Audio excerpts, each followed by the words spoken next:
அவரைக்காய் விதையும் முருங்கைக்காவும் போட்டு ஒரு குழம்பு வைக்கலாம் வாங்க. இது எப்படி பண்ணுன்றதை ப்ரொசீஜர் காமிக்கிறேன். அதை பார்த்து ஒரு முறை ட்ரை பண்ணுங்கள். கண்டிப்பாக எல்லாருக்குமே ரொம்ப பிடிக்கும். அதுக்கு ஃபஸ்ட்டு கடாய் வச்சுக்கோங்க. கடாயில் கொஞ்சம் கடுகு, அதுக்கப்புறமா கொஞ்சம் சோம்பு, 2 பட்டை, முழு பூண்டு யூஸ் பண்ணியிருக்கேன். தோலை உரிச்சிட்டு நல்லா வாஷ் பண்ணிவிட்டு அதையும் யூஸ் பண்ணிக்கோங்க. ஒரு 3 வெங்காயம் யூஸ் பண்ணியிருக்கேன். பொடியாக நறுக்கி வச்சுருக்கேன். நல்லா ஃப்ரை ஆகட்டும். அதுக்குள்ளே ஃப்ரை ஆகிற டைமில் ஒரு ஸ்பூன் இஞ்சி பூண்டு பேஸ்ட் போட்டுருங்க. போட்டு அதையும் மிக்ஸ் பண்ணதுக்கப்புறமா பச்சை வாசனை போனதுக்கப்புறம் தக்காளி ஒரு 3லேருந்து 4 தக்காளி யூஸ் பண்ணிக்கோங்க. அந்த தக்காளி வேகிறதுக்கான உப்பு போட்டு நல்லா மிக்ஸ் பண்ணுங்கள். ஸோ இந்த மாதிரி கொஞ்சம் ஸ்மாஷ் ஆனதுக்கப்புறமா கொஞ்சம் மஞ்சத்தூள், ஒரு 2.5 ஸ்பூன் மிளகாத்தூள் போட்டு நல்லா அந்த மசாலா கூடவே நல்லா மிக்ஸ் பண்ணி விடுங்க. இது பாருங்கள், இதுதான் முருங்கைக்காவும் அவரைக்காய் விதையும். ஸோ இது ரெண்டுத்தையும் இந்த ஸ்டேஜில் போட்டு அந்த மசாலாவோடு போட்டு நல்லா மிக்ஸ் பண்ணுங்கள். மிக்ஸ் பண்ணும்போதே அந்த வெஜிடபிள்ஸோட கலர்ஸ் பார்த்தாலே நமக்கு ரொம்ப பிடிக்கும் இல்லையா?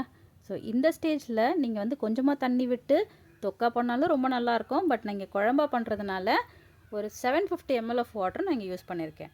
ஸோ அதை ஊற்றி நல்லா மிக்ஸ் பண்ணி சால்ட்டையும் போட்டு நல்லா மிக்ஸ் பண்ணதுக்கப்புறமா அது கொஞ்சம் நேரத்தில் கொதிக்க ஆரம்பிக்கும். அந்த ஸ்டேஜில் ஒரு மிக்ஸி ஜாரில் அரைமுடி தேங்காய், கொஞ்சம் சீரகம், கொஞ்சம் சோம்பு போட்டு நல்லா பேஸ்ட்டாக அரைச்சி வச்சுக்கோங்க. ஸோ நல்லா கொதித்து ஒரு 75% நல்லா வெந்து ஒரு திக்கான கன்சிஸ்டன்சி வரும்போது நீங்கள் அந்த பேஸ்ட்டை இது உள்ளே ஊற்றி நல்லா மிக்ஸ் பண்ணுங்கள். மிக்ஸ் பண்ண உங்களுக்கு நல்ல ஃப்ளேவர் வரும்.